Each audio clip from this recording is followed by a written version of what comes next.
창세기 6장 9절에서 22절까지의 말씀입니다.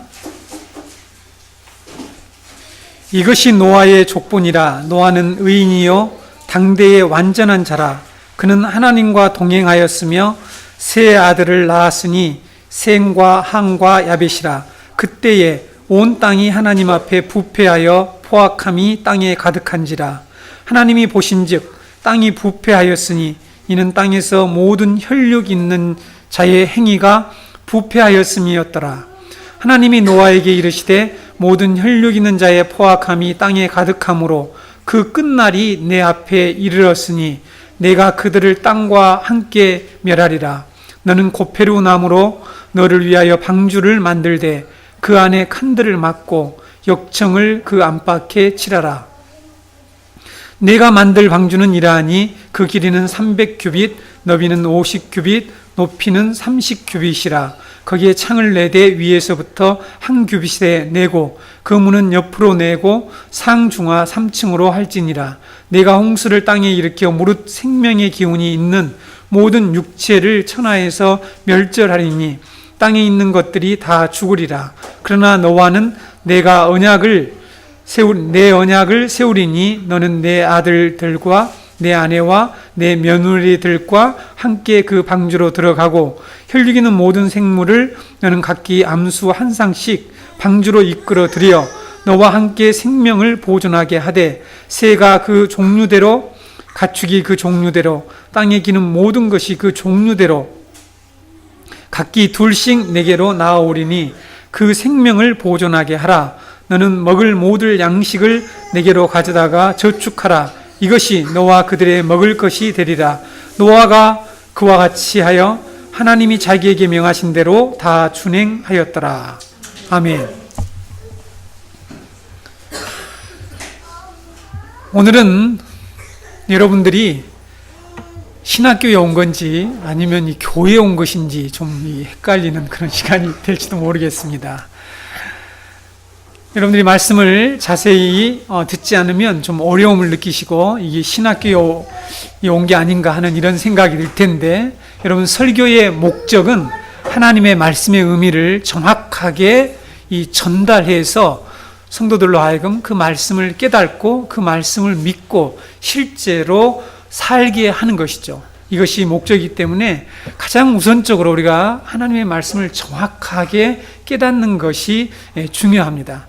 그래서 이 하나님의 말씀을 정확히 깨닫기 위해서 오늘 좀 인내하고 들으시기를 바랍니다. 만약에 소화가 잘 안 되시면 다시 녹음한 내용들을 들으시고 노아 홍수 사건에 나타난 하나님의 이 구원 계획이 어떻게 예수 그리스도의 이 복음과 또한 하나님 나라와 이렇게 연관되어 있는지, 그것을 상징하고 예표하는지를 좀 정확하게 깨닫기를 바랍니다. 홍수 사건은 고대 근동 사이에 널리 퍼져 있는 설화였습니다. 고대 근동 사이에, 아니 전 세계에 남미고, 지금 역사적으로 여러분 조사를 해보면 남미고 아프리카 어디고 모두 다 이 홍수 설화가 있습니다. 유명한 이집트의 메디카레의 서문이라 할지, 바벨론의 에누마 엘릿이라 할지, 아트라하시스라고 하는 이런 창조 설화들이 있었을 뿐만 아니라 당시 고대 근동 국가들, 이 수메르, 이집트, 바벨론, 메소포타미아 지역 이런 데 다 이런 창조 설화와 홍수 설화가 있었다는 것입니다. 홍수 설화도 유명한 이 수메르인들이 쓴, 메소포타미아 지역의 수메르인들이 쓴 길가메시라고 하는 유명한 이 홍수 설화가 있습니다. 제가 책을 하나 보여드릴게요. 고대 근동의 창조 설화와 홍수 설화와 구약 성경의 비교라고 하는 이런 책이 있죠. 이렇게 있습니다. 아주 오래전에 제가 구입해서 보고 너만 모르고 있는 거야, 이런 말을 하면 나도 알고 있어, 이런 얘기를 하려고. 네, 왜냐하면 여러분 우리 주위에 있는 사람들이 이렇게 많은 성경이 당시에 이 고대 근동 사이에 널리 퍼져 있는 이 설화에서 가져오지 않았냐, 그래서 가져 편집한 것이다, 이렇게 주장하는 학자들도 있고 그렇게 말하는 사람들이 있습니다. 근데 여러분 이 길가메시라고 하는 이 홍수설화에 홍수가 왜 일어났는가를 분명하게 설명하고 있지 않습니다. 창세기만큼 분명하게 말하고 있지 않죠. 단순히 어떤 내용이 써져 있냐면 신들의 마음이 홍수를 일으키도록 자극했다. 이게 토판으로 기록된 건데 토판 11장 4절에 그렇게 기록되어 있다라고 이 책에 다 나와 있습니다. 바벨론의 이 아트라하시스라고 하는 이 설화에도 창세기 6장과 매우 흡사하게 홍수 사건이 이렇게 기록되어 있는데 이렇게 시작하고 있습니다. 홍수의 이유를 뭐라고 얘기하고 있냐면 사람들이 중다하게 이렇게 많아졌다는 거죠. 그래서 번성하게 되었을 때에 그들이 너무 시끄럽게 하는 거예요. 시끄럽게 너무 굴어서 엘린이라고 하는 이 신이 도저히 잠을 이룰 수가 없어가지고 그들을 조용하게 하려고 여러 가지 재앙을 내렸어요. 여러 가지 재앙, 홍수 전에 재앙을 내렸는데 효과가 없는 거야. 그래서 전부 다 효과가 없고 전부 다 사람들이 더 많이 늘어나면서 너무 시끄럽게 하는 거야. 그래서 인간들의 소음을 그치게 하려고 홍수를 일으켰다라는 이런 내용이 기록되어 있습니다. 좀 유치하죠. 신이 너무 듣기 싫어가지고 이렇게 했다는 거죠.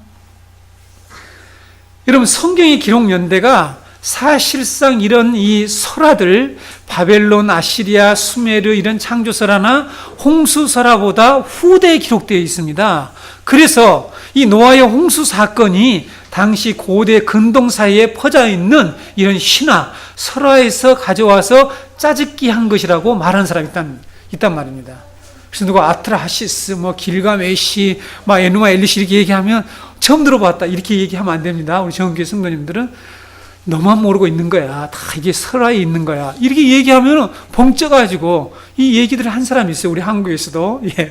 제가 이 얘기는 하지 않겠지만 이런 사람들이 있는데 우리가 오늘 정확하게 왜 이 노아의 홍수 사건, 이 노아의 홍수 사건이 하나님의 구원의 계획에 따라서 하나님이 역사 가운데 일으킨 사건이라는 것을 우리가 분명히 믿어야 하는지 하는 것들을 오늘 꼭 배우셔서 이런 얘기는 마치 하와에게 뱀이 찾아서 너만 모르고 있었어. 너 이거 따먹으면 너 하나님 같이 돼. 눈이 밝아져. 이런 얘기를 하면은 벙쪄가지고 그러나 보다. 이런 이 신자들이 아직도 많이 있다는 거죠. 왜? 모르기 때문이죠. 또 한편에 여러분 이렇게 하나님의 말씀을 진리로 믿지 못하는 사람, 역사적인 진리로 믿지 못하는 사람들이 있는가 하면 또 한편에는 노아 홍수 사건이 역사 가운데 하나님이 일으킨 사건인 것을 믿어. 알아. 우리 교인들은 다 그렇게 믿는단 말이죠. 그런데 이 사건을 통해서 하나님이 말씀하시는, 하나님이 하신 일이 무엇인 것을 알지 못하는 사람들이 많이 있죠. 우리 기독교인들 가운데 많이 있다는 것입니다. 교회에 나오지만 실제로 성경을 하나님의 진리의 말씀으로 확신하지 못하는 사람들이 많이 있습니다. 제가 설교자로서 정말 보람된 적이 있습니다. 제가 설교자로서 하나님의 말씀을 선포하고 가르치면서 정말 보람된 적이 있었는데 어떤 성도님이 이렇게 고백을 하는 거예요.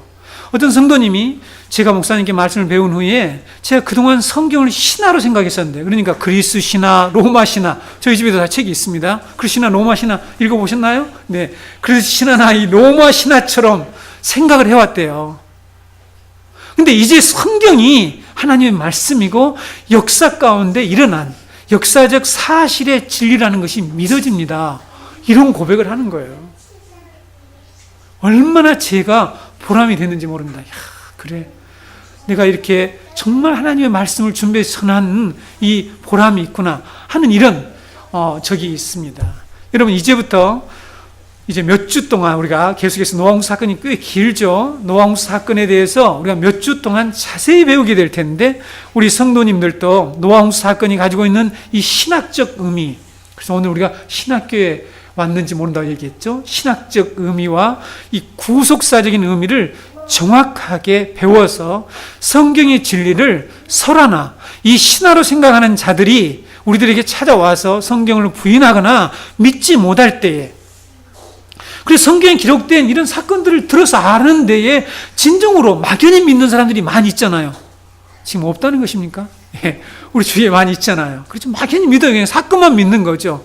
그 속에 들어있는 이 하나님의 구속의 계획, 이 복음의 놀라운 진리들이 계속 창세기에서부터 요한계시록까지 펼쳐나가고 있는데 그 의미를 알지 못하는 자들에게 확실하게 분명하게 설명할 수 있는 우리 성도님들이 되기를 저는 바라는 마음으로 이 노아 홍수 사건에 대한 진리들을 자세히 준비해 왔습니다.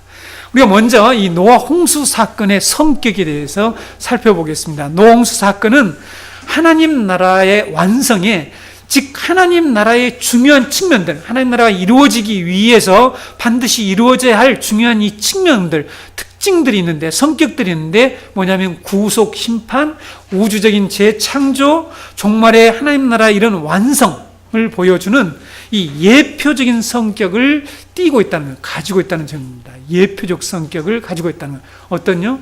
구속의 심판을 통해서 또한 우주적인 재창조를 이루어서 궁극적으로 하나님의 나라를 완성하는 이런 중요한 복음의 진리가 이 속에 예표적으로 상징적으로 들어있다는 것을 우리가 알아야 합니다.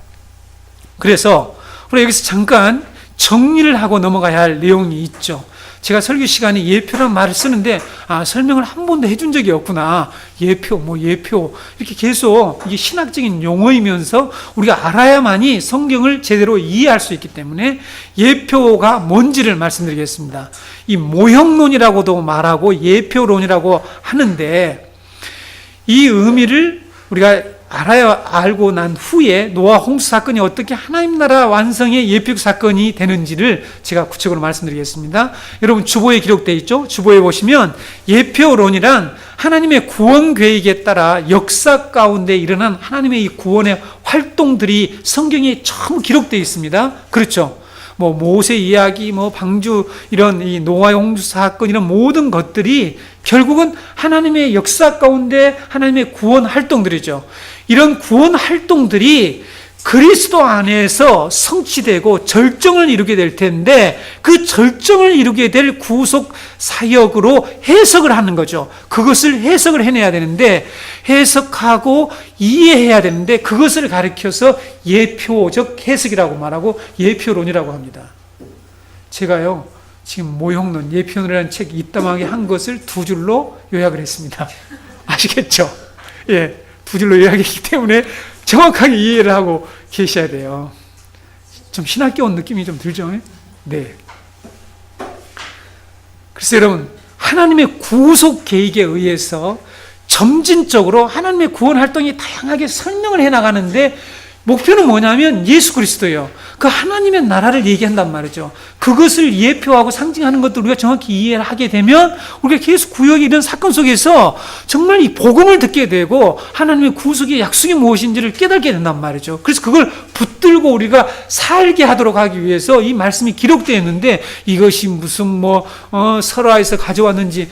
그래서 노아의 이 홍수 사건은 별개의 하나의 사건이 아니죠. 딱 떨어져 있는 사건이 아니에요. 이걸 부정하게 되면 성경의 모든 사건들이 무너지는 거죠. 우리가 무슨 조립 내골 만들어 놓고 하나를 쭉 빼면 벽돌 하나 빼면 다 우르르 무너지듯이 무너질 수밖에 없기 때문에 부정을 할 수가 없어요. 하나님 말씀이 지난번에 말씀드린 것처럼 유기적 통일성을 가지고 전체를 구성하고 있기 때문에 하나도 빠져서는 안 되는 거죠. 그걸 빼버리면 하나님이 어떻게 한다고 그러죠? 반드시 심판하시겠다고 그랬어요. 그래서 절대로 뺄 수가 없어요. 동정녀 탄생은 우리 이성이 맞지 않기 때문에 어떻게 처녀가 잉태하느냐? 이걸 빼버린다. 그 다른 거는 믿을 수 있다. 성경 안에는 하나님 말씀도 있다. 성경은 하나님의 말씀이다. 얼마나 차이가 납니까? 성경 하나님의 말씀도 있고 없는 것도 있고. 그래서 역사적이지 않는 것들은 빼버리자. 역사적 예수 찾기, 이런 신학적 논쟁들과 이런 사상들이 많은 이 세상 사람들에게, 심지어 불신자들에게, 교회를 비판하는 사람들, 하나님의 말씀을 조롱하는 사람들 이 속에 그런 생각들이 들어있다는 거죠. 근데 우리 성도들은 이런 하나님의 말씀을 제대로 알지 못하기 때문에 그런 공격이 오면 그냥 믿어. 예수 믿고 잘 되고 복 받으면 되지. 그래서 그런 얘기만 하게 되는 거죠. 여기 있는 분은 그렇게 않지만. 그래서 여러분, 이런 측면에서 볼 때 구약에 기록된 모든 하나님의 구원 활동은 이 구원에 관련된 이 사건들, 역사적인 사건들은 그리스도의 구속 사역을 예표하거나 장차 그리스도를 통해서 완성될 하나님의 나라를 예언하는 그런 상징들이다, 예표다라는 것들을 우리가 꼭 알고 이 성경을 보게 되면 이 성경에서, 구약의 이 사건들에서 어떻게 하나님이 장차 예수 그리스도에서 하실 일들을 우리에게 설명해 주시는가를 깨닫는 거죠. 근데 우리들이 뭔가 합니까? 모세가 강주리 속에 담겨서 이렇게 나일강에 떠내려가다가 이집트 공주가 건졌대, 이런 얘기들만, 스토리만 계속해서 얘기를 한단 말이죠. 아니면 그걸 영웅담으로 얘기해서 이렇게 했으니까 우리도 이렇게 하면 하나님이 어떻게 해주실 것이다, 이런 얘기들을 한다는 거죠. 그게 꼭 하나님 말씀 같은데 성경 그렇게 돼 있지 않다는 거죠. 성경 의도는 그게 아니라는 거죠. 그래서 여러분, 이 예표론을 가지고 성경을 읽을 때에 예표와 실체, 그러니까 그림자와 실체죠. 그림자라고 합니다. 이 구약 성경에 나타난 것들은 하나의 예표인데 실체는 예수님이죠. 예수님이 하실 일이죠. 장차 우리가 그리스도를 통해서 이루실 그 하나님의 나라가 실체란 말이죠. 근데 이것이 정확하게 1:1로 문자대로가 일치하는 것이 아니죠. 아니고 외형적인 어떤 유사점을 우리가 발견하는 것이 아니고 그 속에 들어있는 이 원리죠. 원리. 그렇죠? 그 원리, 구속의 원리를 우리가 깨닫는 것이죠. 그러니까 노아 홍수 사건은 그리스도의 구속 사역과 하나님 나라의 완성을 미리 보여주는데 외형적으로 일치한다는 게 아니란 말이죠. 에덴 동산이 하나님의 성전이었는데 그것이 외형적으로 일치하지 않잖아요. 그는 선악과 나무인데 여기에 성전에 가면 등대로 나타나고 성막에 가면 이렇게 일치하지 않지만 내용적으로는 모두 다 원리적으로는 일치하고 있단 말이죠. 그것을 우리가 깨닫는 것을 가리켜서 이 예표적이다, 예표론이라고 이렇게 말한다는 것을 기억을 하시길 바랍니다. 좀 이렇게 정리가 되셨으면 좋겠는데, 그리스도를 통해서 절정을 이루게 될 하나님 나라의 완성에 대한 이 사실, 이 복음을 당시 이스라엘 백성들에게 전하시려고 하나님께서 이 노아 홍수 사건, 자기들보다 아주 오래전에, 수천 년 전에 일어난 그 사건을 누구에게요? 하나님의 구속받은 하나님 백성들에게 하나님께서 말씀하시려고 모세에게 기록하겠잖아요. 그렇죠? 그래서 바로 너희들도 구속에 남은 자들이고 이렇게 구속할 거야. 이 약속을 믿고 너희들이 하나님을 의지하면서 살아가라. 저 우상, 저 헛된 신들을 바라보지 말고, 그런 목적으로 이 말씀을 주셨단 말이죠. 그래서 살도록 하기 위해서 주신 것이죠. 이것이 바로 하나님 백성들에게 예수 그리스도가 이루실 놀라운 구속의 사건과 하나님 나라를 미리 보여주신 사건이 홍수 사건이다. 오늘 제목이 뭡니까? 하나님 나라의 예표적 사건, 홍수 사건이라고 하는 그런 제목을 오늘 달았죠. 그러면 이 홍수 사건에서 어떤 예표들이 나오느냐라는 거죠. 하나님께서는 오늘 본문 11절에 기록된 말씀처럼 온 땅이 하나님 앞에 부패하고 포악함이 땅에 가득하게 되자 하나님께서 심판을 하시겠다고 하시는데 무엇으로 심판하시겠다고 얘기하고 있습니까? 네. 마블이 뭐냐면 홍수예요. 홍수. 히브리어로 이 마블로, 홍수로 그들을 심판하시겠대요. 물로 그들을 심판하시겠대요. 그런데 여러분, 홍수에 사용된 물이 어떤 물입니까? 홍수에 사용된 물이, 홍수에 사용된 온 세상을 덮어서 모든 사람들을 멸망한, 이 하나님 앞에서 모든 사람의 행위가 부패해서 그 모든 사람들을 심판한 그 물이 어떤 물이냐고요. 창세기 7장 11절 12절에 나와 있잖아요. 노아가 600세 되던 해 둘째 달 곧 그 달의 11의 날에 그날에 큰 기품의 샘들이 터지며 하늘의 창문들이 열려 40주야 비가 땅에 쏟아졌더라. 그러니까 큰 기품의 샘물과 하늘의 창문이 열린, 하늘에서 내려오는 그 물이 하나로 합해져서 그 물에 의해서 모든 사람들이 멸망을 당했다라고 말씀을 하고 있죠. 여러분, 노아홍수 사건은 이 태초에, 자, 이렇게 이 동일한 상황, 자 봅시다. 우리 태초의 상황으로 돌아가 봅시다. 그런데 이 상황이 지금 하늘의 물과 땅의 깊음의 물이 하나로 합쳐져서 홍수를 이루어서 모든 사람들 멸망한 이렇게 이 동일한 상황을 우리가 어디에서 맨 처음 보았습니까? 창세기 1장 2절에서 보았죠. 창세기 1장 2절에서 땅이 혼돈하고 공허하고 깊음 위에 있고 하나님의 영은 수면 위에 운행하시더라. 그러니까 온 세상이 물로 덮여 있었죠. 그렇죠? 그래서 노홍수 사건은 태초의 혼돈 상태, 다시 말해서 물이 합쳐져서 온 세상을 덮고 있는 그 상태로 돌아갔다는 것을 말씀하고 있죠. 맞습니까? 그러니까 예표는 실제로는 일치는 하지 않지만 외형적으로는 계속해 똑같은 말씀 하나님이 하고 계신다는 겁니다. 창세기 1장의 창조 기사에서 하나님께서 이렇게 온 세상을 덮고 있던 물들을 둘째 날에 어떻게 하십니까? 궁창 아랫물과 궁창 위의 물로 나누죠. 분리를 하시잖아요. 분리하시는 것이 지난번에 제가 말한 이것이 바로 구속사역이래요. 하나님의 구속행위라고 말씀을 드렸죠. 그래서 이렇게 하나로 혼합된 물을 분리하시는 이 구속사역을 하셨죠. 여러분, 이와 똑같은 일을 하나님께서 이 홍수로 심판하신 후에 어떻게 하십니까? 이 깊은 샘과 하늘의 창문을 다시 하나님께서 닫아서 이걸 분리하죠. 이 물을 제거하시는 일이 8장 2절 3절에 가면 나오죠. 8장 2절 3절 한번 보실까요? 깊음의 샘과 하늘의 창문이 닫히고 하늘에서 비가 그치고 물이 땅에서 물러가고 점점 물러가서 150일 후에 줄어들고. 그러니까 하나님의 구속행위는 이 두 물을 제한하시는 일로부터 시작되는 두 물, 하늘의 물과 땅에서 솟아오르는 물, 이 깊음의 물을 이 통제하시는 일로부터 시작되는 것을 볼 수가 있죠. 그렇죠? 네. 그러니까 물을 다 제거하시는 것을 하나님의 구속 사역으로 성경은 이렇게 말씀하고 있는 것을 볼 수가 있다는 것입니다. 그래서 제가 창세기 1장 강론을 할 때에 1장의 기사는 이 첫 창조의 기사가 아니라 재창조의 기사라고 말씀드렸잖아요. 그런데 우리는 전부 다 어떻게 믿고 있죠? 첫 창조로 믿는 거예요. 하나님 맨 처음 하는 거예요. 그러니까 이것을 해석하기 위해서 아주 복잡한 이론들이 아주 동원되고 난립니다. 그걸 다 소개하면 여러분들은 뒤로는 안 넘어지겠지만 아유 복잡해 이렇게 하실 것 같아서 빼버린 거죠. 설교 시간에는. 그런데 여러분, 하나님이 물을 나눈 사건이 또 있잖아요. 그렇죠? 우리가 잘 알고 있는 출애굽을 할 때 이스라엘 백성들이 홍해를 건넌 사건에서 하나님이 또 물을 이처럼 나누시는 사건을 하죠. 홍해 바다는 하나님을 대적하는 죄인들이 심판을 받아서 빠져 죽게 되는 바다잖아요.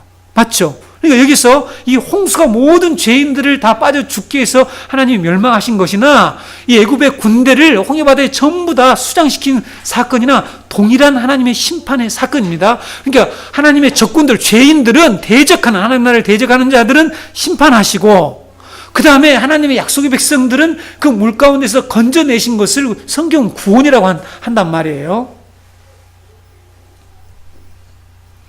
이렇게 하나님께서 이스라엘 백성들을 홍해 바다를 건너게 하실 때에 그 물을 물러가게 하셔서 좌우로 나누셔서 자기 백성을 구원하신 사건이 출애굽기 14장 21절 22절에 나와 있죠. 보시겠습니다.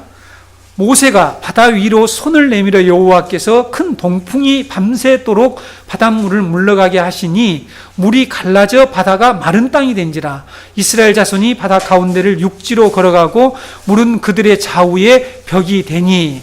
단 이런 말씀입니다. 겉으로 보기에는 일치하지 않은 것 같아요. 그러나 이 내용적으로 볼 때는 바로 이것이 놀라운 구속의 원리가 이 속에 들어있는 거죠. 이렇게 물을 나누셔서 자기 백성들을 구속하시고 건져내시죠. 물 가운데서 건져내시지만 그 물을 다시 하나님께서 합쳐서 하나님을 대적하는 죄인들을 상징하는 애굽의 군대는 모두 다 멸망시키잖아요. 그 출애굽기 14장 25절 28절에 나와 있습니다. 여호와께서 모세에게 이르시되 내 손을 바다 위로 내밀어 물이 애굽 사람들과 그들의 병거들과 마병들 위에 다시 흐르게 하라 하시니 물이 다시 흘러 병거들과 기병들을 덮되 그들의 뒤를 따라 바다에 들어간 바로의 군대를 다 덮으니 하나도 남지 아니하였더라. 하나님께서 동일한 방식으로 죄인들을 심판하시고 자기 백성들을 구원하시는 것을 우리가 계속해서 하나님의 구원 활동을 하신 사건들에서 볼 수가 있지 않습니까? 그렇죠? 이렇게 동일한 내용들을. 이것은, 이런 모든 구원의 활동들은 궁극적으로 어디를 향하고 있다고요? 누구를 가리키고 있다고요? 예수 그리스도가 하실 구속 사건, 이것을 가리키고 있단 말이죠. 예수 그리스도가 오셔서 이 타락한 세상에 이 죄인들은 심판하시고 하나님의 약속의 백성들은 다시 구원하셔서 하나님의 나라를 이루실 이 재창조 사역을 예표하고 있다라고 말씀을 드렸죠. 하나님의 이 재창조 사역, 구원의 사역이 여러 가지가 있는 것이 아니라, 여러 방법이 있는 것이 아니라 오직 그리스도를 통해서 이루어질 한 가지 방법밖에 없기 때문에 역사에서 일어난 여러 가지 다양한 구원의 사건들, 이런 것들이 겉으로 보기엔 다 다르죠. 방식들이 다른 것처럼 보이지만 그 안에 들어있는 우리를 구원하시고 재창조하시는 이 사역의 원리는 똑같다라는 것을 우리가 알 수가 있습니다. 그러면 여러분, 이 물이 무엇인가 하는 것이죠. 물이. 그렇죠? 물은 무엇을 예표하고 있는가? 구체적으로 말입니다. 크게는 예수 그리스도의 하실 사역인데, 베드로 사도는 노아 홍수 사건을 인용을 해서 말씀을 하고 있죠. 물이 무엇을 의미하는지 설명하는데 베드로전서 3장 20절 21절에서 이와 같이 말씀하고 있습니다. 베드로전서 3장 20절 21절, 그들은 전에 노아의 날 방주를 준비할 동안에 하나님이 오래 참고 기다리실 때에 복종하지 아니한 자들이라. 방주에서 물로 말미암아 구원을 얻은 자가 몇 명뿐이니 겨우 8명이라. 물은 예수 그리스도께서 부활하심으로 말미암아 이제 너희를 구원하는 편이 곧 세례라. 이는 육체의 더러운 것을 제하여 버림이 아니요 하나님을 향한 선한 양심의 강군이라. 물이 그리스도가 죽으시고 부활하심을 믿는 이 세례라고 얘기를 하고 있습니다. 그리스도가 십자가에서 죽으시고 부활하신 것이죠. 그것을 통해서 우리가 죄 씻음을 받고 구속을 받는데, 그걸 통틀어서 우리는 세례라고 얘기하는데, 그래서 예수님이 자기는 아직 받을 세례가 있다라고 얘기해요. 자신도 세례를 받는다고 얘기를 합니다. 세례. 그래서 자신의 그 세례를 얘기하고 우리에게 세례를 받으라고 얘기하고 있죠. 세례라는 것을 이처럼 베드로 사도가 물은 세례다 이렇게 말씀하고 있죠. 사도 바울도 고린도 교인들에게 어떻게 얘기하고 있습니까? 고린도전서 10장 1절에서 2절을 보실까요? 형제들아, 나는 너희가 알지 못하기를 원하지 아니하노니. 우리 조상들이 알기를 원한대요. 알아야 됩니다.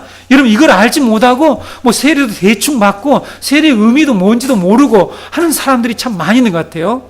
자, 여기에 이렇게 알지 못하기를 원하지 아니하노니 우리 조상들이 다 구름 아래에 있고 바다 가운데로 지나며 모세에게 속하여 다 구름과 바다에서 세례를 받고, 홍해 바다를 건너온 그 사건을 가리켜서 홍해 바다 속에 홍해에서 이렇게 나온 그 사건을 가리켜서 뭐라고 얘기합니까? 세례를 받은 사건이라고 가르치고 있습니다. 너희들 이것을 알아야 된다라고 지금 고린도 교인들에게 얘기하고 있는 것입니다. 베드로 사도는 이 노아의 가족이 홍수물에서 건짐받은 것을 세례받은 것이라고 이렇게 얘기를 하고요.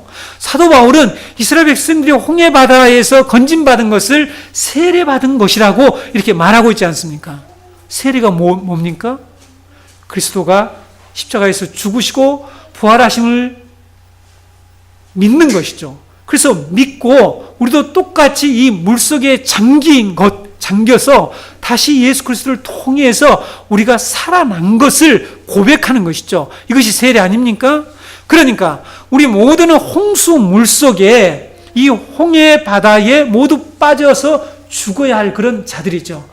다시 말씀드리면 하나님의 심판을 받아야 할 마땅한 그런 죄인들 아닙니까?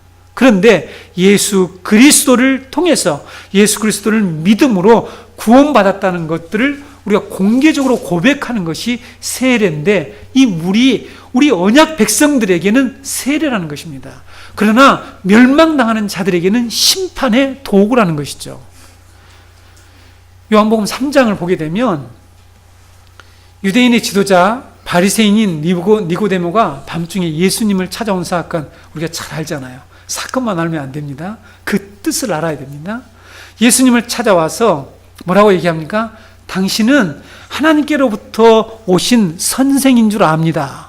하나님이 함께 하시지 않으면 당신이 행하시는 이 표적은 아무도 할 수가 없습니다. 라고 예수님에 대해서 뭔가 좀 아는 것처럼 예수님께 얘기를 해요. 내가 당신이 누군지는 압니다. 이렇게 얘기를 하는 거예요.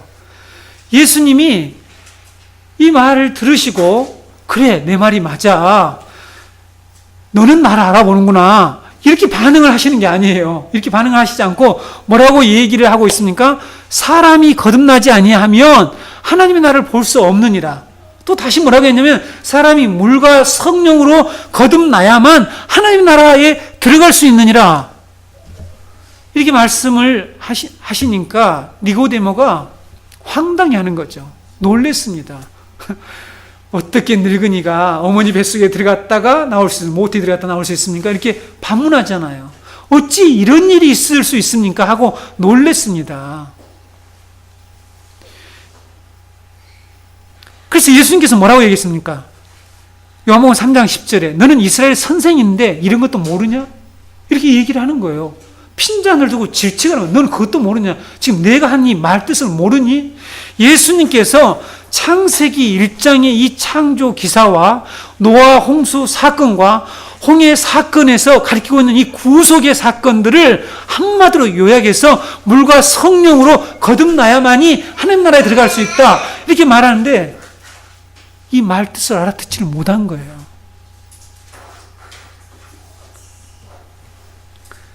니고데모는 하나님께서 구약에서 반복적으로 보여주신 이 하나님 나라에 들어가는 이 예표적 사건에 대한 이 예표적 사건들을 깨닫지 못한 거예요. 무슨 의미인지를 알지 못한 거예요. 그래서 예수님이 물과 성령으로 거듭나야만 하나님 나라에 들어간다라는 말씀을 하시니까 놀란 거예요. 놀래. 이게 무슨 뜻이지? 자기가 아는 척 했잖아요. 처음에는. 내가 좀 아는데요. 당신이 누군지는 제가 압니다. 이렇게 맞죠? 이 겸손의 표현이 아니라 아는 것처럼 했는데 실제로 예수님이 누구신지를 잘 몰랐던 것이죠.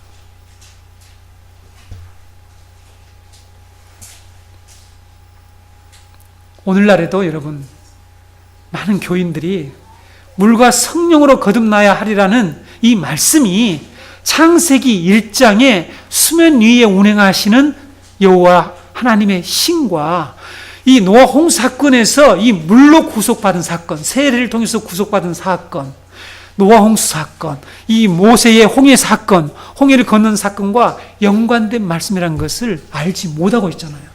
하는 사람이 없단 말이에요. 얘기를 못하는 거예요. 그래서 저기 세상 사람들이 이게 신화야 신화 이렇게 하면 그런 모양이구나 이렇게 생각을 하는 사람들이 너무 많아요. 누가요? 모르는 사람들은 겸손하게 믿기라도 하는데 잘난 사람들이 그랬죠. 많이 공부해가지고 막 이렇게 뭐 신화도 알고 설화도 알고 고대 근동의 역사책도 있고 이런 사람들이 그런 얘기를 하고 있죠. 근데 여러분, 우리도 해당이 안 되는 게 아니라 우리 역시 물과 성령으로 거듭나야 하라는 말을 그냥 문자적으로 믿는 것이 아니라 이것이 바로 오랫동안 하나님께서 이 구원의 역사를 이루어 오시면서 우리에게 설명해 주신 것을 예수님이 한마디로 지금 말씀하고 계시는 것을 알아야 한다는 거죠. 이것을 알지 못하는 사람들이 교회를 다니면서 그래서 엉뚱한 소리를 할 때가 많습니다. 오랫동안 교회를 다니면서 안 믿는 친구나 가족들이 성경에 대해서 물어보게 되면 대답을 못하는 것을 저는 안타깝게 생각해요. 도대체 20년, 30년 교회에서 장로님이고 집사님이고 권사님이고 하는 이런 분들이 성경에 대해서 너무 모른다는 것이죠. 물론 여러분들을 질책할 이유는 별로 없습니다.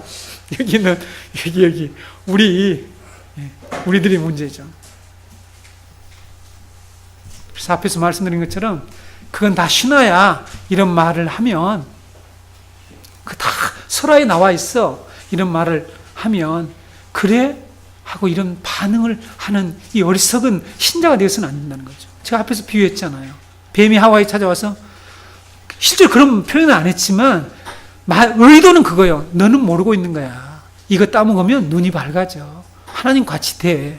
이런 말을 딱 받아들인 것처럼 이 세상에서 하나님의 진리를 공격하고 조롱하는 이런 말들을 받아들이죠. 물론 제가 말하는 이런 어떤 신화나 이런 것을 받아들인다는 게 아니라 실제로 우리가 이 세상의 문화, 이 세상의 하나님의 나라를 전혀 믿지 못하게 하는, 우리를 계속 유혹하면서 우리를 공격하고 조롱하는 그 말을 많은 성도들이 쏙쏙 받아 먹잖아요. 듣고 살아가지 않습니까? 그걸 얘기하는 거죠. 교회를 다니면서 이 진리를 믿지 못한다니까요. 깨달지를 못했으니까, 무슨 뜻인지를 모르니까, 들었기는 했지만 스토리, 사건의 내용들 이런 것만 알고 있는 거죠.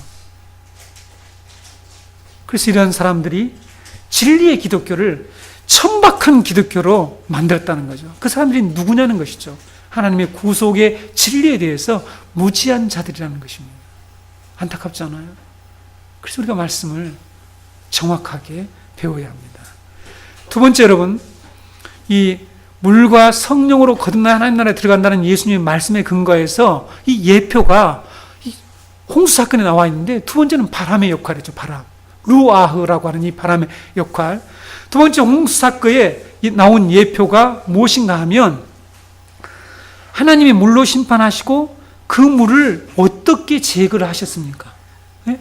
어떻게 다 제거를 하셨어요? 어떻게 홍해 사건에서 물을 물러가게 하셨나요? 네? 바람이에요, 바람. 8장 1절에 보게 되면 바람을 땅 위에 불게 하심에 물이 줄어들었다라고 이렇게 말씀하고 있죠. 여기서 사용된 바람이 루하흐예요, 루하흐. 창세기 1장 2절에 수면 위에 운행하시는 하나님의 영, 여기 루하흐, 똑같은 내용이죠. 하나님의 재창조 사역에 결정적인 역할을 하신 하나님의 영, 성령이 바로 이 바람입니다. 바람. 그렇죠? 그래서 니고데모에게 너가 바람이 임의로 불어서 어디서 어디로 가지 못한 것처럼 거듭난다. 바람이 이렇게 하시면 우리가 거듭난다. 이런 말씀을 하시는데 그 말을 하니까 더 헷갈리잖아요. 더. 니고데모 이제 완전 오리무중에 빠진 겁니다. 뭐 바람이 불었는데 뭐 어디서 온지도 모르고 뭐 이런 얘기를 하니까, 그러나 여러분, 주님이 지금 없던 얘기를 하시는 게 아니라 예수님이 지금 구약에 이런 노아 홍수 사건에서, 또한 이미 창세기 1장에서부터 시작해서 노아 홍수 사건, 홍해 사건에서 말씀하셨던 하나님의 영에 관한 얘기를 말씀하고 있단 말이에요. 근데 그걸 모르는 것입니다.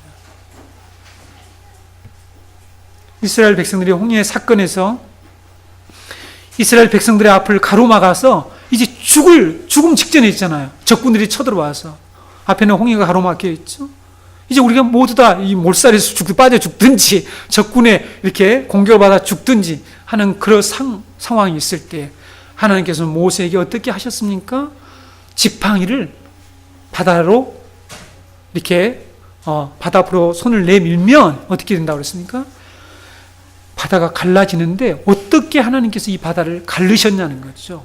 이것이 바로 바람이죠. 14장 20절 아까 읽었죠? 여호와께서 큰 동풍을 밤새도록 불게 하셔서 이 바다가 양쪽으로 나눠졌다라고 말씀합니다. 갈라졌죠. 그래서 그 마른 땅이 생겨서 그 길로 걸어갔다라고 말씀하고 있습니다. 여기서 나온 동풍이 그냥 바람입니까? 자연의 바람을 얘기하는 게 아니죠.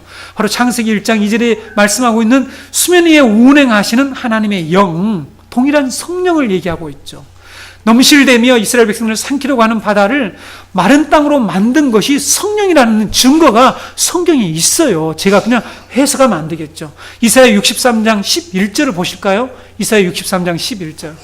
이스라엘 백성들이 계속 하나님을 거역하고 하나님께 반역해가지고는 그들이 포로로 잡혀갔을 때에 그들에게 하나님께서 심판의 말씀만 하신 게 하시지 아니라 회복의 말씀을 하시고 그들에게 베풀어 주신 은혜와 자비를 회고하는 그런 메시지를 이사야 선지자를 통해서 선포하시는데, 이사야 61장 11절부터 14절을 제가 읽어드릴게요. 백성이 옛적 모세의 때를 기억하여 이스라엘 백성과 양떼의 목자를 바다에서 올라오게 하신 이가 이제 어디 계시냐? 그들 가운데에 성령을 두신 이가 이제 어디 계시냐? 그의 영광의 팔이 모세의 오른손을 이끄시며 그의 이름을 영원하게 하려 하사 그들 앞에서 물을 갈라지게 하시고 그들을 기품으로 인도하시되 광야에 있는 말같이 넘어지지 않게 하신 이가 이제 어디 계시냐? 여호와의 영이 그들을 골짜기로 내려가는 가축같이 편히 쉬게 하셨도다. 주께서 이와 같이 주의 백성을 인도하사 이름을 영화롭게 하셨나이다 하였느니라. 63장입니다. 63장 11절로 14절에 이렇게 그들 가운데 성령을 두신 이가 어디 계시냐라고 하죠. 그 앞에 뭐냐? 바다에서 올라왔다. 그 다음에 그들 앞에 있는 물을 갈라지게 하셨다라는 이 모세의 홍해 사건에서 바로 물을 갈라지게 하신 분이 갈라지게 한 것이 뭐냐라는 거죠. 하나님의 영이라고 말씀을 하고 여호와의 영이라고 말씀을 하고 있습니다. 성령이 온 세상을 덮고 있던 이 홍수를 물러가게 해서 구원의 역사와 새 창조사역, 창세기 1장에서 시작하는 이 재창조 사역을 동일하게 시작한 것이 8장 1절에 나오지 않습니까? 노아가 그 아들에게 복을 주셨죠. 그에게 생육하고 번성하라는 말씀으로 똑같이 재창조 사역을 시작한다는 거죠. 이것은 그리스도께서 오셔서 우리에게 성령의 세를 베푸셔서 우리로 거듭나게 하시고 우리를 새롭게 하셔서 하나님의 영의 인도를 받는, 여호와의 영의 인도를 받는 하나님의 친백성을 삼으실 것을 예표한 것이죠. 이것을 계속 선자들도 선포하고 있는 것입니다. 그런데 설화에서 끌어왔다는 등 이런 얘기는 비웃어야 되겠죠. 그래서 여러분, 마태복음 1장 8절에 나는 너희에게 물로 세례를 베풀었거니와, 세례 요한이 하는 얘기죠. 그는 너희에게 성령으로 세례를 베푸시리라. 여러분, 이 바람이 무엇입니까? 노홍세, 성령 세례죠. 성령 세례. 성령 세례란 말이죠. 하나님의 영, 성령이 아니면 우리는 죄악에서 벗어날 수가 없고 도저히 새롭게 될 수가 없어요. 새로운 피조물이 될 수가 없습니다. 그래서 디도서 3장 5절에서 7절에 보면 우리를 구원하시되 우리가 행한 바 의로운 행위로 말미암지 아니하고 오직 그의 긍휼하심을 따라 중생의 씻음과 성령의 새롭게 하심으로 하셨나니 우리 구주 예수 그리스도로 말미암아 우리에게 그 성령을 풍성히 부어주사 우리로 그의 은혜를 힘입어 의롭다 하심을 얻어 영생의 소망을 따라 상속자가 되게 하려 하심이라 라는 말씀이 있습니다. 이게 성령의 새롭게 하심이 나오죠. 죄인을 주님께 돌아오게 하는 일, 그렇죠?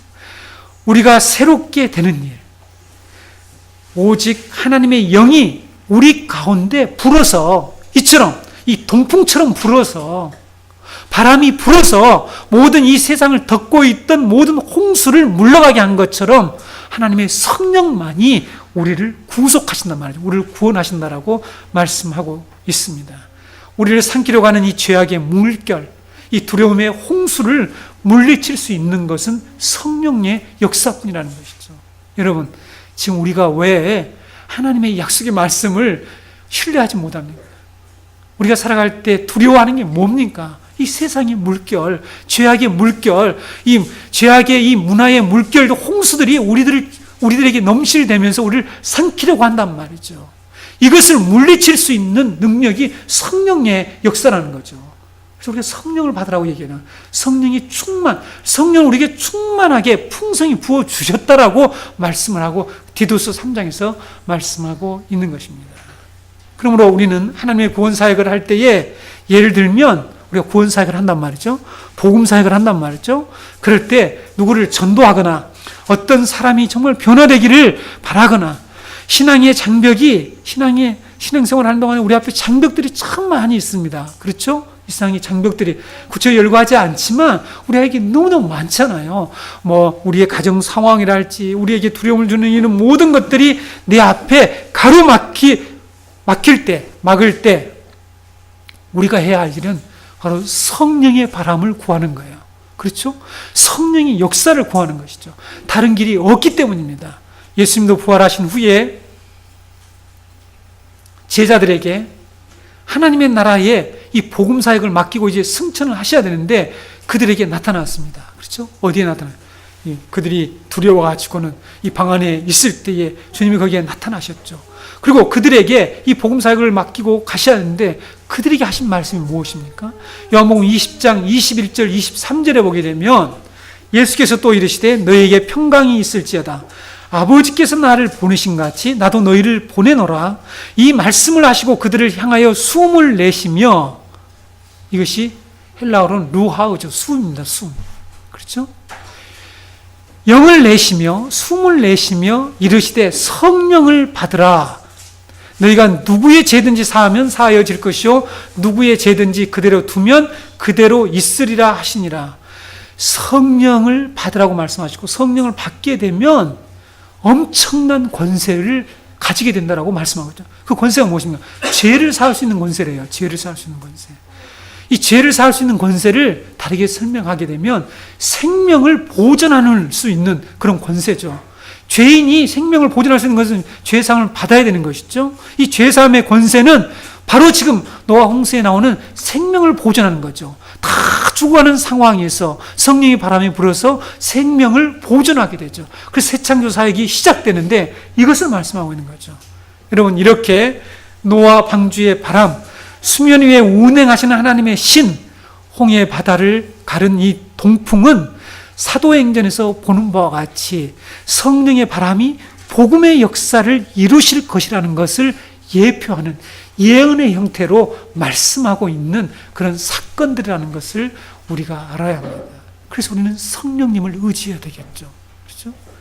성령을 다르게 무슨 전부 다 자기 편한 대로 병 고치고 뭐 성령이 뭘 해주고 어쩌고 이런 얘기하고 있잖아요. 그것이 복음사역과 이 죄인을 회개하는 이 결정적으로 이 물을 갈라내는 이 심판사역에서 우리를 구원내는 그런 사역으로 성령의 사역을 얘기하는 게 아니라 뭐 성령이 왔는데 뭐가 보인다는 둥 보인대요. 그거 봐서 어쩌다는 거예요 도대체. 웃기는 얘기들 한단 말이죠. 그렇지 않습니까? 뭐 성령이 뭐 받았는데 뭐 병이 막 속에 있는 암 뭐 상기인가 뭐 오기가 상기가 제일 마지막입니까? 뭐 이게 뭐 고쳐졌다 뭐 이런 얘기들 하고 있잖아요. 그런 얘기들 듣고 아멘 할렐루야 하고 막 그게 사람들이 모이는 거. 이것을 여러분 도대체 이 말씀을 모르잖아요. 여러분 그렇지 않습니까? 얼마나 많은 사람들이 영태를 믿고 있습니까? 성령의 역사를. 이 성령이 예픽 사건을 분명히 말씀하셔서 홍해를 하는 이런 놀라운 이건 구원의 사건이죠. 심판 가운데 우리를 건져내는 거, 우리 죄인들을 정말 회개시키는 역사는 하나님의 영의 역사밖에 없다는 거. 그것을 강조해야지. 지 개인의 무슨 뭐 이런 얘기들을 이런 좀 무식한 얘기들을 죄송합니다. 우리는 더 이상 듣지도 말고 해서는 안 됩니다. 세 번째, 우리는 방주의 디자인을 통해서 이 사건이 노아 홍수 사건과 방주가 그리스도와 완성될 하나님의 나라를 예표한 것임을 우리가 확인해 보겠습니다. 방주는 예수 그리스도를 상징하는 동시에 장차 종말에 완성될 하나님의 나라를 예표하는데 왜 그런지 한번 우리가 살펴보자는 거죠. 노아 홍수는 하나님께서 인간의 죄악과 포악함이 가득한 땅에 부어진 하나님의 심판입니다. 그러니까 홍수는 하나님의 심판이죠. 심판을 상징하는 것이죠. 하나님은 이 심판의 물 위에 방주를 띄워서 노아의 가족을 구원하시잖아요. 그렇죠? 물 위에 띄워서. 범죄의 하나님의 심판을 받아 물속에 빠져 죽어야 할 우리 인간들, 그렇죠? 우리를 하나님이 이 심판으로부터, 이 심판의 물로부터 구원해 주신 그 분이 누굽니까? 우리를 심판해 주셨단 말이죠. 심판해 주신 분이 신약에 와서 예수 그리스도라고 말씀하고 있잖아요. 그렇죠? 오직 예수 그리스도. 그러므로 방주는 우리의 구원자 예수 그리스도를 예표하는 것이죠. 상징하는 것이죠. 가리키고 있는 것이죠. 신약에 와서 이 방주처럼 물 위에 뜬 자가 있어요. 그래서 방주처럼 물 위에 뜬 자가 있잖아요. 물 위에 뜬 자가 있습니다. 누구죠? 자, 보리떡 5개와 물고기 2마리를 통해서 5천 명을 먹이는 이 오병이어 사건을 예수님께서 이 표적을 행하셨죠. 그래서 그 표적을 통해서 내가 바로 하늘로부터 내려온 요한복음 3장 6장 33절에 나온 것처럼 하나님의 떡이다. 생명의 떡이다. 구약에서 하나님이 이스라엘 백성에게 내려주셨던 그 만나의 실체가 바로 나야. 라는 것들을 말씀을 하셨어요. 이 말씀을, 이것을 표적을 통해서 보여주신 것이죠. 보여주신 후에 예수님이 제자들을 데리고 가시다가 제자들을 아주 재촉을 했다는 말이군요. 빨리 가라는 것이죠. 재촉을 해서 건너편 벳사다로 가라 그랬습니다. 배 타고 빨리 가라. 너희들 먼저 가, 너희들. 성경 안 나왔지만 제자들이 예수님 어떻게 올라오고 그러세요? 이렇게 물어봤을지도 모를 거예요. 예수님 어떻게 올라오고요? 예수님 안 오시려고요? 이렇게 했을 수도 있지 않겠습니까? 알았어, 가. 너희들은 일단 배 타고 빨리 가라. 건너편으로. 이렇게 해서 보냈죠. 보내고 예수님은 어떻게 하셨습니까? 산에 올라가셔서 기도를 하셔요. 기도를 하셨습니다. 기도를 하시고 계시는데 바다에 풍랑이 있죠. 물결이 나서 노를 저으면서 고생하는 이 제자들을 보시고 예수님이 어디로 걸어가십니까? 바다 위로 이렇게 물 위로 쫙 바다 위로 걸어서 제자들에게 갔습니다. 그렇죠? 제자들이 어떤 반응을 했다고요? 귀신이야, 유령이다. 이렇게 얘기해요.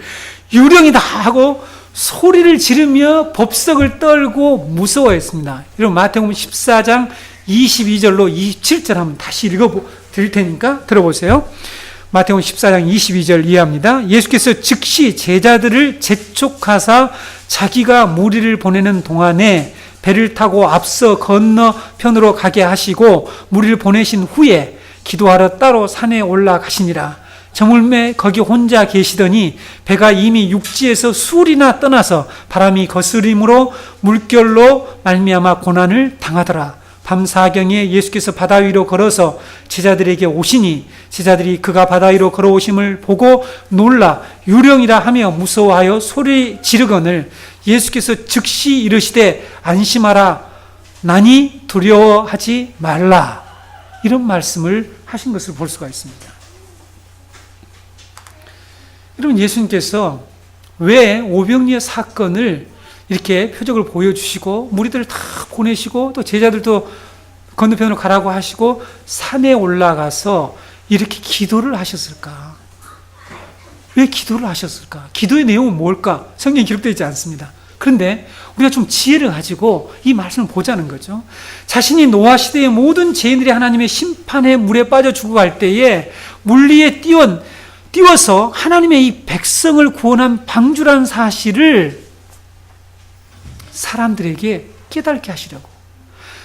자기가 바로 그 메시아, 그 구원의 방주라고 한 사실을 깨닫게 하시려고 예수님께서 이 사건을 오늘 저녁에 벌려야 되는데 기도를 해야 되잖아요. 하나님, 제가 이렇게 하게 되면 제자들이 이걸 좀 알아듣고 좀 깨닫게 해달라고 기도를 하지 않았을까? 예? 그렇죠. 저도 설교를 준비할 때 하나님 이 말씀을 저가 먼저 깨닫게 해달라고 간절히 기도한과 동시에 이 말씀이 선포됐을 때 이 의미를 이 말씀을 받는 자들이 이걸 깨달아야 되잖아요. 깨닫고 믿고 그렇게 살아내야 되잖아요. 그걸 기도하신 것처럼 예수님도 산에 올라가서 무슨 기도를 했을까? 하나님, 우리 지금 밥이 없는데 밥 달라. 이렇게 우리가 지금 재정 상황이 좋지 않으니까 제자들 요즘 재정 상황이 얼마나 이런 기도를 하지 않았을 거 아니에요. 무슨 기도를 했을까요? 주님, 하나님, 저들이 좀 메시아.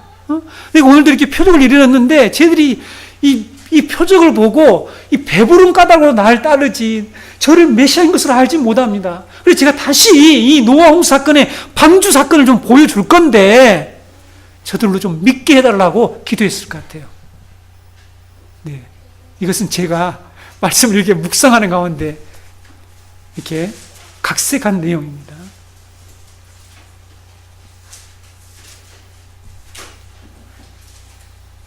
그러나 이렇게 예수님이 기도를 하셨지만 그리고 주님이 이제 그걸 보여주시려 먼저 가라고 하셨지만 제자들이 무리로 걸으신 이 예수님이 구원의 방주로 오신 분임을 깨달지 못하게 됐죠. 그렇죠? 안타깝지 않습니까? 주님이 하신 말씀 제자들은 너희가 아직도 믿지 못하느냐. 이게 무슨 말이죠? 뭘 믿으라는 거예요? 내가 바로 구약에서 하나님께서 보여주신 이런 바로 이 그리스도의 이 예표적 구원 사건들을 이루는 자라는 것들을 왜 모르느냐, 믿지 못하느냐, 아직도 지금 떡이 없음을 얘기하느냐, 떡 안 가져왔는데, 이렇게 제자들이 맨 이런 짓거리를 하고 있는 거죠. 오늘날 그리스도인들이 그랬잖아. 맨 떡 없으면 떡 없다, 돈이 없으면 돈 없다, 이런 얘기를 하는 거예요. 정말 예수를 제대로 어떻게 믿을 것인가, 성경의 이 말씀이 어떻게 그리스도인에서 이루어졌는가, 이런 관심도 없어요. 없으니까 이 강단도 뭐 관심도 없고, 듣는 사람도 관심이 없고, 죄송합니다. 그렇지 않은 분들이 있는데,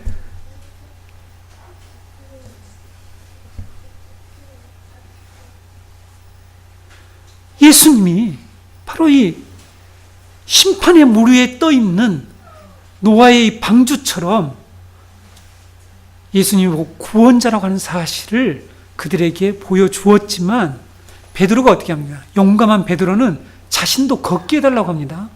네? 그리고 어쩌다가 걷게 해달라고 해서 딱 그래 와봐 이렇게 가다가 바람을 보면서 빠져 죽어가고 있죠. 그래서 뭐라고 얘기합니까? 주여 나를 구원하소서, 이렇게 얘기하잖아요. 주님이 붙들어서 그들을 건져내시죠. 베드로는 어리석게도 예수님이 물 위에 걸어온 사건을 의미를 모르고, 다른 말로 하면 이거는 완전히 나쁜 행위예요. 나도 구원자가 되게 해달라, 이런 얘기잖아요. 예수님만이 해야 되는데 나도 걸어가게 해달라, 이렇게 얘기를 하는 거예요. 엉뚱한 것을 믿는 거죠. 오늘날 병 고치고 능력을 행하는 이런 사람들이 뭐 하냐면 지가 다 구원자처럼 행세를 하잖아요. 예수님이 진정 구원의 방주라고 얘기했는데, 그래서 결국은 뭐 박대선이 우리가 대표적으로 얘기하는 그 사람 말고 우리 주위에 수많은 지도자들이 베드로처럼 나도 그걸 걷게 해달라, 이렇게 얘기하는 거죠. 이게 뭐라고요? 예수님 물 위에 뜬 사건이 노아의 이 방주라고 하는 것들을 깨달지 못한다라면 그런 행위를 할 수 있다는 것이죠. 오직 예수님만 구원의 방주 역할을 하실 수 있다는 거죠. 구원의 방주가 되신다는 것을 우리는 알아야 합니다.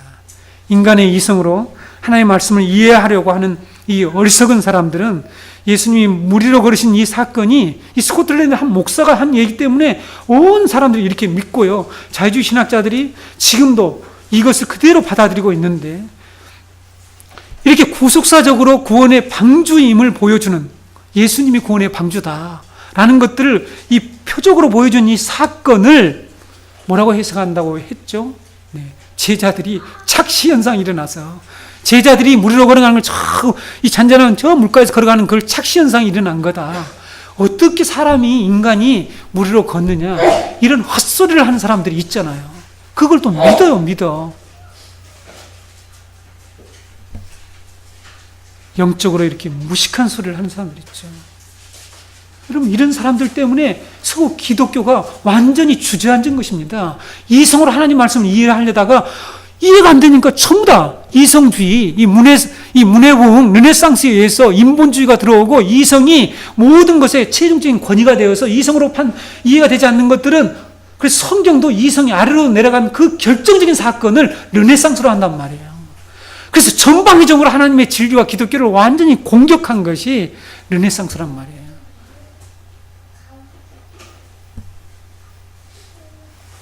성도 여러분, 우리도 무식하게 되면 주님 저도 걷게 해달라, 이런 베드로처럼 이런 소리나 했었고, 네? 뭐 착시 현상이 일어났고, 이런 얘기를 하는 거죠. 그래서 우리가 설명을 해야죠. 복음을 전해야 됩니다. 그게 아니야.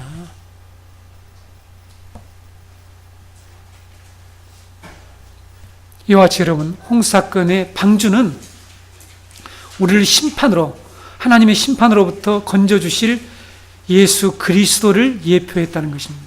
동시에 방주는 홍수가 상징하는 이 최후 심판 후에 완성될 하나님의 나라를 의미한다는 거죠. 방주는 하나님의 최종적인 구원 목적인 하나님의 이 우주적인 성전을 보여준 거예요. 하나님 우리를 구속해 나가실 때요, 계속해서 우리에게 소망을 주시기 위해서 우리에게 보여주시는 진정한 비전, 우리 인간이 맨날 비전 말고 진정한 비전, 성경은 환상이라고 얘기하고 있습니다. 사도들에게, 선자들에게 계속 보여주는, 우리가 에스겔서 묵상했잖아요. 에스겔서 나오는 하나님의 그 성전에 대한 비전도 노아 방주예요. 노아 방주, 쉽게 말하면 노아 방처럼 더 자세하게, 갈수록 하나님은 우리에게 더 자세하게 구원의 이 사건들을 설명해 주신 거죠. 갈수록 자세하게 점진적인 구속의 계시, 발전된 계시를 통해서 우리에게 보여준단 말이에요. 바로 하나님의 이 구원의 최종적인 목적인 하나님의 우주적인 성전 집을 예표한다는 거죠. 왜 방주가 완성될 하나님의 나라, 하나님의 우주적인 집인지를 살펴보겠습니다. 오늘 여기까지 꼭 배워야 됩니다. 첫 번째, 왜 그런지 방주의 설계와 구조를 볼 때, 이 방주의 디자인을 보단 말이죠. 방주의 설계와 구조를 볼 때 방주는 장차 완성될 우주적인 하나님의 집으로서 하나님의 나라를 가리킨다는 것입니다. 상징한다는 것입니다. 여러분, 노아 방주, 오늘 본문 6장 15절에 보게 되면 노아 방주의 이 설계도가 나와 있잖아요. 그렇죠? 이 설계도가 어떻게 나와 있습니까? 길이가 얼마라고요? 300규빗. 300규빗이면 미터로 하면 얼마 정도 될까요? 135미터. 왜냐하면 한 규빗은 이렇게 이 팔 여기서 여기인데 약 45cm로 이렇게 계산을 해서 135m. 너비가 얼마라고요? 50규빗. 네, 여러분 계산해 보세요. 그래서 지금 여기에 나오는 이 방주의 형태는 직육면체의 형태예요. 배보다는 집에 더 가까운 이 구조고 형태라는 사실입니다. 창문, 옆으로 난 문, 그 다음에 3층 구조는 배의 형태가 아니라 가옥의 형태예요.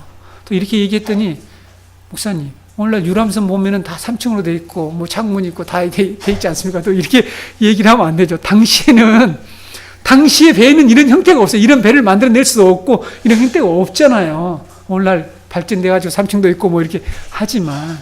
그래서 이것은 이 방주는 가옥의 형태라는 거죠. 집의 형태라는 사실을 알 수가 있습니다. 방주의 이런 가옥 구조의 특징은 성경의 여러 곳에서 언급된 이 창조 세계와 이 창조 세계, 즉 하나님의 우주적인 집의 특징, 창조 세계는 하나님의 우주적인 집입니다. 이 집이 결국은 인간의 반역을 통해서 하나님의 성전이 붕괴됐다고 그랬죠. 창세기 1장부터 쭉 설명을 해왔습니다. 여러분 그 말씀을 다시 되돌아가서 자세히 들으셔야만이 이 말씀 일관성 있게 깨어지고 알 수가 있습니다. 자, 그런 우주적인 집인 창조 세계의 특징과 일치하고 있어요. 어디서 그걸 볼 수 있냐면 하나님께서 말씀하신 십계명에서 볼 수가 있어요. 여러분 출애굽기 20장 4절 보실까요? 출애굽기 20장 4절 너를 위하여 새기는 우상을 만들지 말고 위로 하늘에 있는 것이나 아래로 땅에 있는 것이나 땅 아래 물속에 있는 것의 어떤 형상도 만들지 말며. 여기에 지금 3층이 나옵니다. 3층. 그렇죠? 여러분 이 하나님의 창조 세계에 있는 이 생물들, 존재들에 대해서 이 세 영역으로 구분을 하고 있잖아요. 위로 하늘에 있는 것, 아래로 땅에 있는 것, 땅 아래 물속에 있는 이 영역의 세 개로 구분을 하고 있죠. 노아 방주의 3층 구조와 정확히 일치를 하고 있습니다. 신명기 4장 17절로 18절 다시 한번 더 볼까요? 땅 위에 있는 어떤 짐승의 형상이든지 하늘에 나는 날개 가진 어떤 새의 형상이든지 땅 위에 기는 어떤 곤충의 형상이든지 땅 아래 물속에 있는 어떤 어죽의 형상이든지 만들지 말라. 여기에서도 땅이, 하늘, 땅 아래 이렇게 3층 구조로 하나님의 창조 세계에 있는 생물들 중에 어떤 것을 신으로 섬겨서는 안 된다라고 이렇게 말씀을 하고 있습니다. 그런데 여러분 노아 방주 사건에서 하나님께서 이 세 영역에 속한 생물들을 어디로 데리고 들어갑니까? 방주로 데리고 들어가잖아요. 방주로 데리고 들어가잖아요. 여러분 여기 창세기 6장 7절에서나 보세요. 19절 20절에 보실까요? 19절 20절 보실까요? 혈육 있는 모든 생물을 너는 각기 암수 한 쌍씩 방주로 이끌어 들여 너와 함께 생명을 보존하게 하되 새가 그 종류대로 가축이 그 종류대로 땅에 기는 모든 것이 그 종류대로 각기 둘씩 네 개로 나오리니 그 생명을 보존하게 하라. 3층으로 된 하나님의 창조 세계가 방주에 들어왔습니다. 그러니까 하나의 이 소우주의 세계가 방주 안에 형성된 것이죠. 그래서 방주는 이 방주 우주가 된 거예요. 영어로 아크 유니버스라고 얘기를 하는데 아크가 이 방주입니다. 그러니까 방주 우주가 된 것이요. 방주 우주. 그렇죠? 바울은 고린도후서 12장에서 자신이 어디 갔다 왔다 얘기하죠? 3층천에 갔다 왔다 얘기하죠. 3층천에 갔다 왔다라고 얘기를 하고 있습니다. 하나님이 만든 이 세계가 3층 구조로 되어 있다는 것들을 보여주는 겁니다. 그렇죠? 그래서 여러분, 방주는 곧 하나님께서 장차 완성하실 이 우주적인 집, 우주적인 성전, 하나님이 거하실 성전을 상징하고 예표한다. 두 번째, 방주가 완성될 하나님의 나라, 즉 하나님의 우주적인 성전을 상징함을 나타내는 이 증거가 두 번째 있는데, 그것은 바로 방주를 설계하신 분이 하나님이라는 사실 때문입니다. 왜냐하면 여러분, 성경에서 하나님이 성막이나 성전을 건축할 때에 모두 다 네 알아서 하라는 게 아니라 하나님이 건축 설계도를 전부 주셔서 그 설계도를 받아서 모든 백성들이 그것을 건축하는 일들을 하게 되죠. 믿음으로 건축합니다. 그래서 그 일을 그대로 준행하죠. 이 모든 것들이 장차 완성될 하나님의 나라를 예표하는 일들이죠. 노아 방주도 마찬가지로 하나님께서 설계를 하셨습니다. 창조 세계의 원건축가, 하나님의 창조 세계의 원건축가는 누굽니까? 하나님이시죠. 그 하나님만이 지금 이 방주 안에 형성된 이 소우주들을 설계하실 수 있죠. 그 설계를 계시하신 것이죠. 그래서 그 계시하신 대로 노아가 하나님의 계시하신 그대로 바로 영원하신 하나님의 집, 하늘의 성소를 이처럼 이 방주를 통해서 지은 것이죠. 이것이 예수 그리스도가 하신 일과 정확하게 일치된다는 사실을 우리가 알아야 합니다. 여러분, 예수님이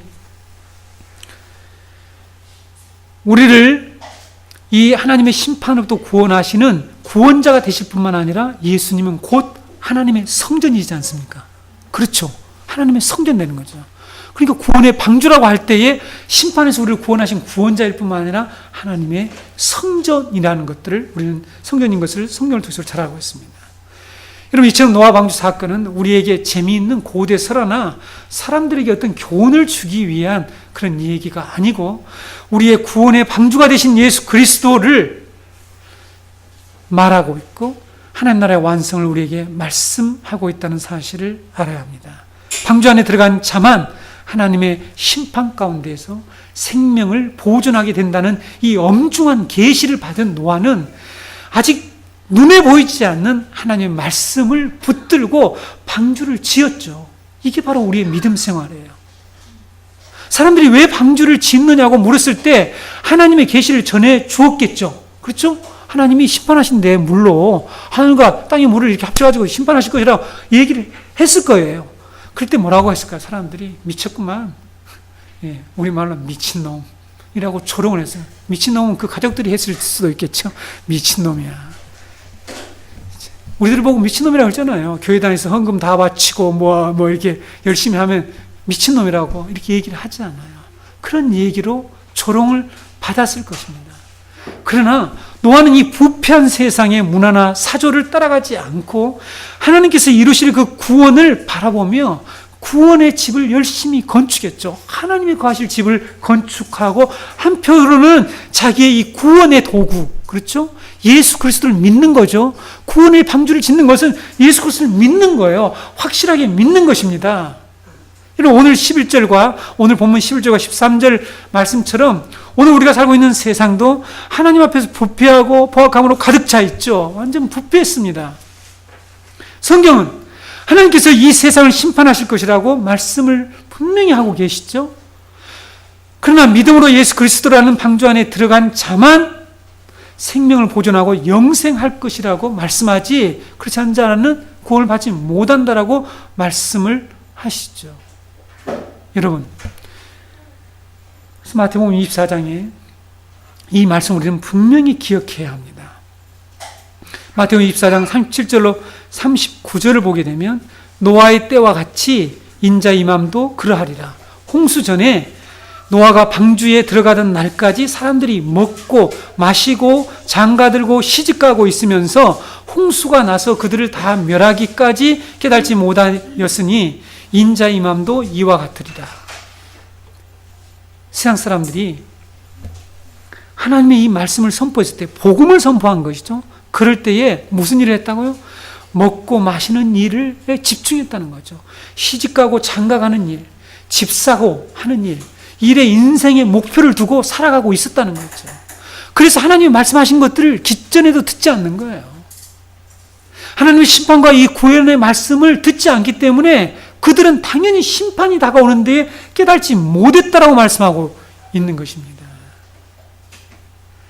성도 여러분, 우리가 이 홍수 사건을 통해서 우리가 이 믿음 생활을 점검해 보아야 되겠죠. 하나님께서 사실 그 일들에 대해서 내가 믿느냐 하는 거죠. 지난 주일에, 제가 지난 수요일 날도 얘기했나요? 불신자가 누구인가? 불신자는 다른 사람이 아니라고 그랬죠. 하나님의 약속을 안 믿으면 불신자인 거죠. 성도는 하나님의 약속을 붙들고 노아처럼 이처럼 이 부패한 세상에서 하나님의 나라라는 이 방주를 짓는 겁니다. 그렇죠? 예수 그리스도를 믿는 이 믿음을 아주 차곡차곡 단단하게 지어나가는 것이죠. 예수 그리스도가 하신 이 사역과 말씀을 역청으로 삼아서 세상의 물결과 이 죄악의 물결과 타락한 가인의 문화가 내 안에 스며들어오지 못하도록 바르는 일들을 하는 거예요. 오늘도 우리가 그 일을 하는 거란 말이죠. 그렇죠? 여러분, 우리가 끊임없이 물이 들어옵니다. 세상 물길이 들어오잖아요. 텔레비전을 통해서 들어오고 계속 들어오죠. 남자가 돈 벌면 가장 먼저 하는 일이 뭔지 아세요? 하고 싶은 일이 뭐냐? 좋은 차 바꾸는 거야. 좋은 차 받고 싶어요. 지난번 교회에서 보니까 젊은 우리 40대 뭐 이렇게 집사들이 관심이 차야. 돈만 있으면 없어서 못 사는 거지. 있으면 좋은 차 사고 싶고 집 사고 하는 이런 일들을 한단 말이에요. 이런 세상의 물결들 우리를 계속해서 스며들어 온단 말이죠. 우리는 무엇으로, 어떤 역청으로 이 방주에 스며들어오는 이 물들을, 죄악의 물결을 막아낼 수 있느냐는 거예요. 예수 그리스도의 이 구속의 사역과 이 말씀을 붙드는 거죠. 그 말씀을 되새기면서 그것을 막아내는 것입니다. 이 자리에 계신 성도 여러분, 저와 여러분이 이와 같이 홍수 사건에 나타난 하나님의 구속의 일을 정확히 알고 우리도 경고했던, 마태복음 24장 경고했던 말씀처럼 인자 임함 때는 사람들이 그렇게 살아갈 거다. 그래서 말씀을 듣기는 하지만은 사람들은 그걸 무시하는 거면 살아가는 거예요. 우리는 그렇게 하지 맙시다. 기도하겠습니다.